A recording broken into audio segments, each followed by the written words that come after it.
जुलाई 1969 ईस्वी में जब चांद की सरजमीन पर इंसान ने पहली मर्तबा कदम रखा तो ये मंजर दुनिया भर में लाखों लोगों ने बरह रास्त देखा था। लेकिन आज भी दुनिया में कई ऐसे लोग मौजूद हैं जिनका इसरार है कि इंसान ने चांद पर कभी कदम नहीं रखा। अमेरिका के खलाई इदारे नासा के मुताबिक आज भी जब सर्वे कराए जाते हैं तो तकरीबन 5% अमरीकी कहते हैं कि चांद पर इंसान के उतरने की खबर झूठ थी।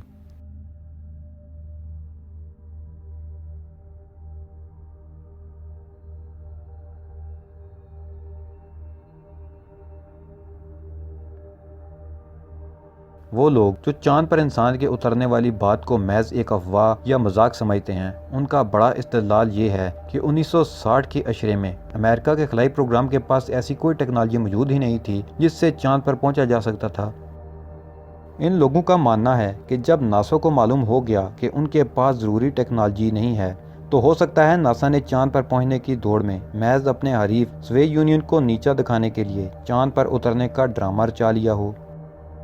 इन लोगों के ख्याल में चूंकि सोवियत यूनियन इस दौड़ में अमेरिका से आगे था और वो चांद की सतह का जायजा लेने के लिए एक मिशन रवाना कर चुका था जो क्रैश कर गया था, इसलिए अमेरिका के लिए जरूरी हो गया था कि जल्द अज जल्द कुछ ऐसा कर दिखाए जिससे वो साबित कर सके कि वो इस दौड़ में सोवियत यूनियन से आगे निकल गया है। और ये वही ज़माना था जब अमेरिका वियतनाम की जंग में बुरी तरह हार रहा था और पूरी कौम का मोराल डाउन था। ऊपर से सोवियत यूनियन के खिलाफ में बरतरी अमेरिका के लिए खतरे की घंटी थी। बस इन्हीं हालात ने अमेरिका को यह ड्रामा रचाने पर मजबूर किया।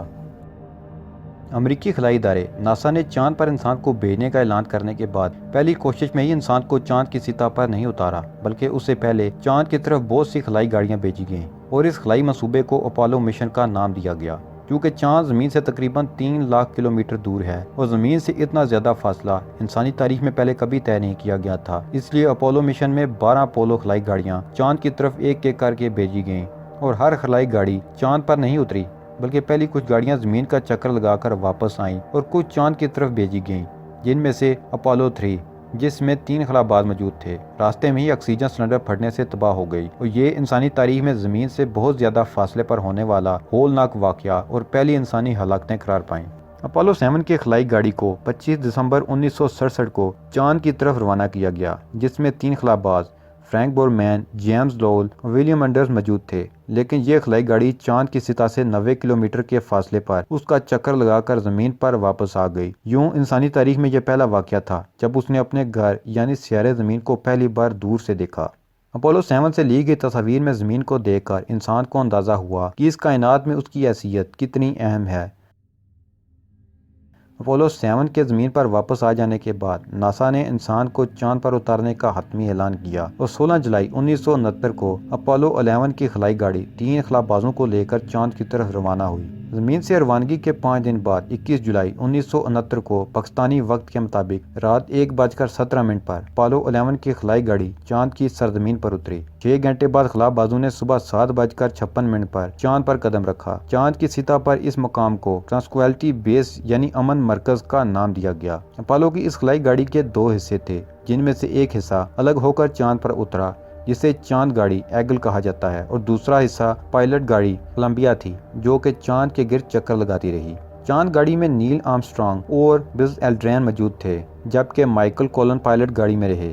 क्योंकि माइकल कोलन ज़मीन से 3 लाख किलोमीटर दूर अकेले थे, इसलिए उन्हें हज़रत आदम के बाद दुनिया का सबसे तन्हा इंसान के नाम से भी जाना जाता है।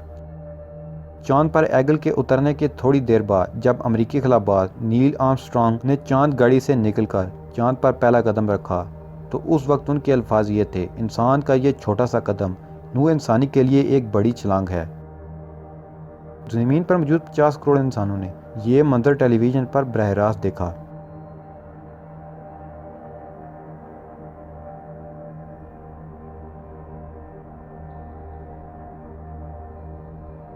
अपोलो 11 के बाद मजीद 5 खलाई गाड़ियाँ भी भेजी गईं और आज तक कुल 12 खलाबाज चांद पर चहलकदमी कर चुके हैं। इन सब के बावजूद दुनिया में ऐसे लोगों की कमी नहीं है जो इस सब को महज हॉलीवुड फिल्म इंडस्ट्री की शाहकार फिल्म कहते हैं। चांद तक इंसान के पहुंचने के इस वाक़या को धोखा या फ्रॉड कहने वालों में अक्सरियत इन लोगों की है जो साइंस की ज़्यादा समझ बूझ नहीं रखते।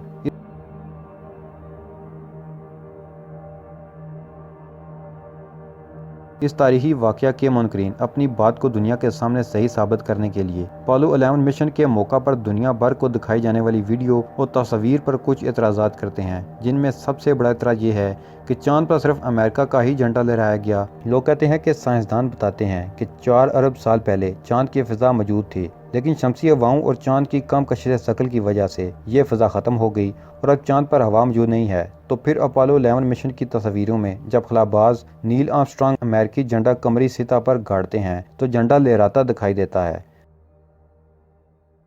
लिहाजा इन लोगों का कहना यह है कि ये सा ज़मीन पर किसी हॉलीवुड फिल्म की तरह फिल्माया गया। अगर हम झंडे की तस्वीरों को गौर से देखें तो हमें अंग्रेज़ी हरूफ तहजी के हरफ एल की तरह लोहे का राड दिखाई देगा। इस झंडे को राड ज़मीन पर मौजूद झंडों की तरह सीधा नहीं है, बल्कि ऊपर से कपड़े को सीधा रखने के लिए भी राड लगाया गया है। अगर ऐसा ना किया जाता तो झंडा हवा की अदम मौजूदगी की वजह से हमेशा के लिए लटका रहता और कभी वाज़ेह ना होता।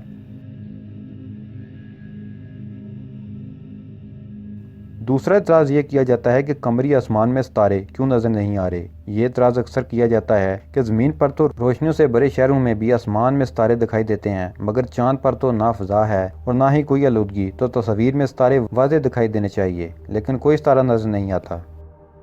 अक्सर औक़ात कुछ देर तेज़ धूप में वक्त गुजार कर अंदर कमरे में जाएं तो कुछ वक्त के लिए तमाम कमरा स्याह नज़र आता है, मगर थोड़ी देर बाद पूरा कमरा दिखाई देने लगता है। दरहकीकत इसकी वजह यह है कि जब तेज़ रोशनी में आंखें खुद को इस तरह तरतीब में ले आती हैं जिससे तेज़ रोशनी में चीज़ों को आसानी से देखा जा सकता है, लेकिन जैसे ही कदरे कम रोशनी वाले कमरे में जाएँ तो आँखों की कम रोशनी के हिसाब से खुद को तरतीब देने के लिए कुछ वक्त दरकार होता है। लिहाजा इस दौरान कमरे में बहुत ज़्यादा अंधेरा महसूस होता है। इंसान ने कैमरा आँख को देखकर ही ईजाद किया था, लिहाजा कैमरे में भी उसी तरह की 2 तरतीबें पाई जाती हैं जो तेज़ और हल्की रोशनी में तस्वीर लेने में मदद देती हैं। इन तरतीबों को एक्सपोजर सेटिंग कहा जाता है। अपोलो मिशन के वक्त कैमरे इतने जदीद नहीं थे कि उनमें यह सलाहियत पैदा की जा सके कि वो खुद को रोशनी के हिसाब से डाल लें। लिहाजा अपोलो 11 में इस्तेमाल होने वाले कैमरे की तरतीब ज़मीन से ही करके भेजी गई थी, चूँकि चांद की सतह सूरज की तेज़ रोशनी की वजह से बहुत ज़्यादा रोशन थी। लिहाजा कैमरे की तरतीब इस तरह रखी गई थी कि वो चांद की रोशन सतह और खलाबाजों को सही तरह से रिकॉर्ड कर सके। तीसरा बड़ा एतराज़ ये किया जाता है कि तस्वीर में सायों की मुख्तलिफ सिमतें क्यों नज़र आ रही हैं, और दलील दी जाती है कि तस्वीर में रोशनी का ज़रिया सूर्य नहीं बल्कि स्टूडियो में मौजूद फ्लैश लाइट्स हैं। क्योंकि रोशनी एक सीध में सफ़र करती है और ज़मीन पर सूरज की रोशनी बनने वाले साए एक सीध में बनते हैं। इसकी वजह यह है कि सूरज ज़मीन से तकरीबन 15 लाख किलोमीटर दूर है और इतनी दूरी पर रोशनी की शुआएं एक सीध में आ जाती हैं। लेकिन अपोलो 11 में सायों की सिमत देखकर उसकी हकानियत पर शक सा होने लगता है, पर ऐसा हरगिज़ नहीं है। आइज़ैक न्यूटन के पहले कानून हरकत के मुताबिक अगर कोई चीज़ रुकी हुई हो तो उसे हरकत में लाने के लिए कुव्वत लगानी पड़ती है, और इसी तरह अगर कोई चीज़ हरकत में हो तो उसे रोकने के लिए भी कुव्वत दरकार होती है। इस बात को मद्देनज़र रखते हुए अपोलो मिशन पर जो कैमरे चांद पर ले जाया गया था वो इस तरह बनाया गया था कि कैमरे को कम या बगैर हरकत दिए इर्द गिर्द के ज़्यादा हिस्से की तस्वीर आराम से ली जा सकें। इस कैमरे में फ़िश आई लेंस यानी मछली की आंख की तरह का लेंस इस्तेमाल किया गया था। ये लेंस इस तरह का होता है कि जैसे एक मछली आंख को बिना हरकत दिए तमाम मनाज़र देख लेती है। इसी तरह इस कैमरे के साथ भी किया गया था।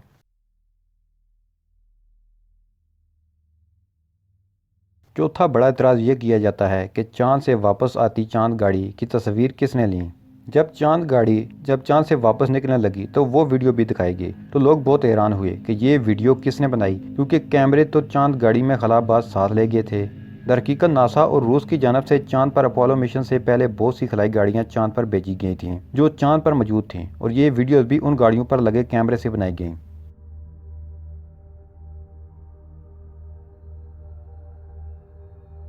एक बड़ा एतराज़ ये भी किया जाता है कि नासा ने चांद पर दोबारा इंसानी मिशन क्यों ना भेजा। ये सवाल अक्सर किया जाता है कि अगर नासा इस अपोलो मिशन में सच्चाई है तो नासा ने चांद पर दोबारा इंसान को भेजने की कोशिश क्यों नहीं की। हालांकि अब तो जदीद टेक्नोलॉजी भी मौजूद है। दरअसल इंसान कायनात में ज़मीन के अलावा दूसरी जगहों पर भी ज़िंदगी को तलाश कर रहा है और इसलिए चांद पर गया था कि वहाँ का माहौल देख सके। मगर अपोलो मिशन में चांद पर जाने वाली 12 खलाबाजों की मदद से ये बात सामने आई कि चांद पर फ़िज़ा ना होने की वजह से दिन के वक्त तेज़ दर्जा हरारत और रात के वक्त खून जमा देने वाली सर्दी हो जाती है, जो कि इंसानी ज़िंदगी के लिए किसी कदर भी फ़ायदा मंद साबित नहीं हो सकती। लिहाजा बार बार अरबों डॉलर खर्च करके चांद पर इंसानी मिशन भेजने का फ़ायदा नहीं, इसलिए वही पैसे अब नासा मरीख पर इंसानी मिशन भेजने के लिए सर्फ करेगा। दोस्तों, आप अपोलो मिशन को हकीकत समझें या झूठ, इससे फ़र्क नहीं पड़ने वाला। इंसान खला में अपनी खोज का सफ़र जारी रखे हुए है और जब तक वो खला में ज़िंदगी ढूंढ नहीं लेता वो आराम से नहीं बैठेगा, क्योंकि इंसान जब कुछ ठान लेता है तो वो उसे पाकर ही दम लेता है।